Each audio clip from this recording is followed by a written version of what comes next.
A lovely good afternoon. Time now for midday news on Camnet TV. Let's look at the headlines. Load shedding aiding criminal activities in LUSAKA'S BARLASTONE area. Government receives the draft public gatherings bill.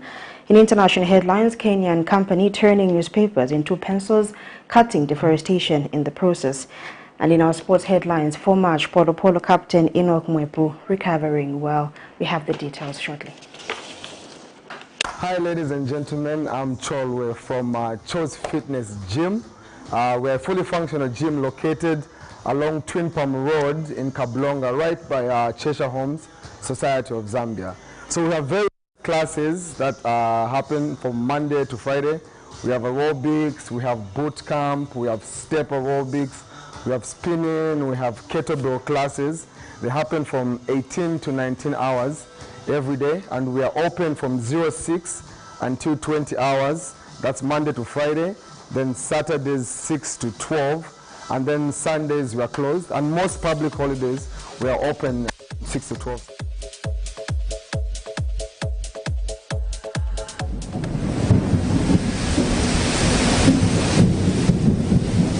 Good news, good news. The rains have started. You need to plan your future.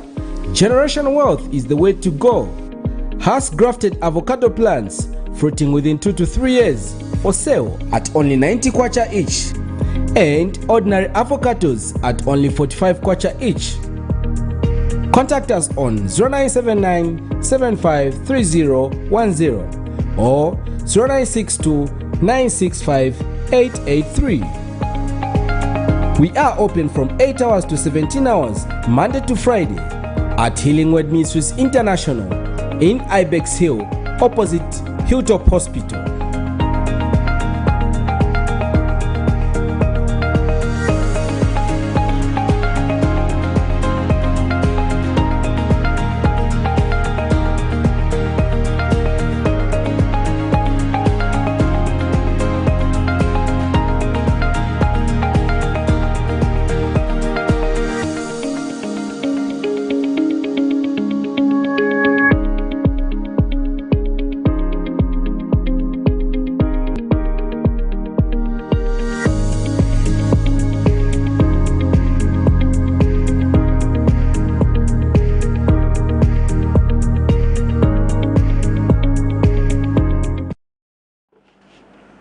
Thank you so much for tuning in to present the news. My name is Louisia Nalupombwe. In other news in detail, the state has denied committing alleged constitutional breaches that dismissed Director of Public Prosecution Lilian Siyuni claims the Judicial Complaints Commission committed when it was hearing complaints lodged against her by various members of the public for professional misconduct. Now, this is in a case in which Ms. Siyuni has petitioned the Attorney General seeking an order that the decision to communicate the President's refusal to grant her a waiver of her oath of silence in a letter dated August 4th, 2022 is in a breach of Article 93, Section 1 of the Constitution and has no legal effect. We have details in this report. The state has responded to a petition filed by former Director of Public Prosecution Lilian Siyuni before the Constitutional Court.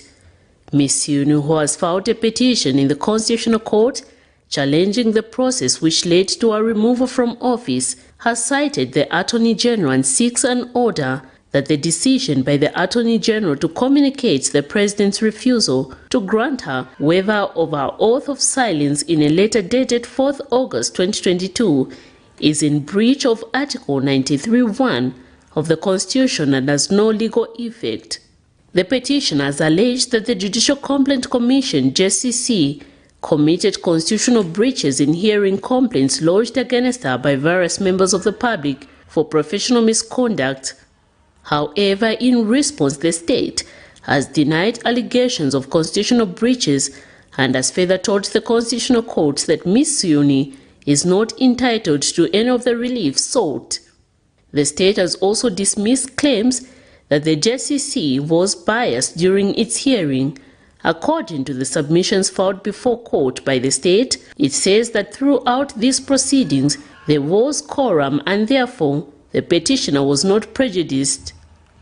The state says pursuant to Section 27(2) of the Judicial Code of Conduct, the Commission acted within its powers to call its own witnesses, and that the Commission cannot be said to have openly favored the complainant nor prejudiced the petitioner. Ms. Siuni is seeking an order that for the purposes of hearing pursuant to Article 144, subsection 4A of the Constitution, the JCC did not form a proper quorum and a disciplinary hearing is now unvoid. President Hakainde Hichilema recently removed Ms. Siuni from the office of the Director of Public Prosecutions. Her removal followed recommendations contained in the report presented to the head of state by the Judicial Complaints Commission against her that the commission had found of gross misconduct. Miriam Kaimba, reporting for Camnet TV News. Now, residents of BARLASTONE area have lamented that the prolonged hours of load management, especially in the evening, has seen increased levels of criminal activities in the area. The residents spoken to have told Camnet TV News that community gangs who have been chased from the bus stops are now hiding in communities, and that whenever electricity cuts, they begin to terrorize community members by beating and stealing items from them. They have since pleaded with government to increase police patrols in the area as well as renovate the MWEPU police post, which was vandalized by community members 4 years ago. We have details in this report. Load management has come with its own challenges, such as businesses failing to function, while some junkies in LUSAKA'S BARLASTONE area have seen load shedding as an opportunity to commit crime against innocent residents. These residents have narrated that whenever power is cut in the evenings, junkies have been beating whoever they meet on the road and steal whatever they are found with, ranging from cell phones to money. 6 hours. It's still on 6 hours because my light can 05, 12 hours ya bwera. Foot 17 hours ya bwera. Tiendo yaona mairo kuseni, foot short time ya branch yaenda. So nongo majanka bazaleka branch kuti bisa mida mtu mantemba mtu chani. Daily bamuna baenda kunshito ni 05 nao kairi bakamba tikunshito pina 68 mwafika. Manje mwe kuliri kuna ni kutari nongo mwenda kuma good time still kuma pembe ukukutari kutari uzanyamuka nongo 05 uzaenda branch muri braki muja. Majanki wakupisa mnani daily bazimuna kupokewa mafoni kusechewa. Tizangala branch. Ulivuto kuma paradise kuja and pass stream side paja kuyo BS kuja wai mbaba na mafuaka mandemba so oro kwa karate oro siku so si oro kuchenga mbe 19 so uchisache halo phone bapo baba mani bazi kudo kamba kuda kwenda mkudonda usiku 21 hours 19 18 yosa kukoka 05 wenda mwanji afayo kwa chenze tempa choka ya patrol. Others have also told this reporter that they regret having vandalized MWEPU police post, the only police post that was in the area, and have called on the Zambian police to increase police patrols as well as reconstruct the vandalized police post. Hapa pa MWEPU police hapa. Isa tinambela ting police wama kwanza after 5 years. But pari manje iteni nga mweti years. 7 years ya pita. Mwaiona ka isa si wanapona change government. Still ona. Meanwhile, Police Deputy Spokesperson Danny Mwale, when contacted on whether there are any immediate plans to reconstruct the MWEPU police post, Mr. Mwale says community police posts are usually a responsibility of the community and has since appealed to community members to rehearse with the relevant authorities and see how they can work together in reconstructing the vandalized community police post. Community should initiate, because you see, use community police posts. By the end of the day, it's members of the community who destroy and demolish them again. So if members of the community are seeing that crime is rising, they should approach us so that we put our heads together and then we see how we can march forward. But as it is, we call upon members of the community to initiate the plan, because they are called community police posts. They own them.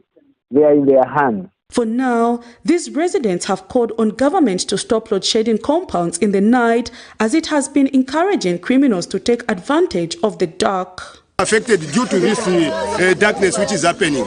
So please, we are appealing to the MP, Honorable Mao Sampa, and the Councillor, Mr. Crispin Kabore, to come on board and help us Otherwise, we are living in danger. We are living as if it is not our country.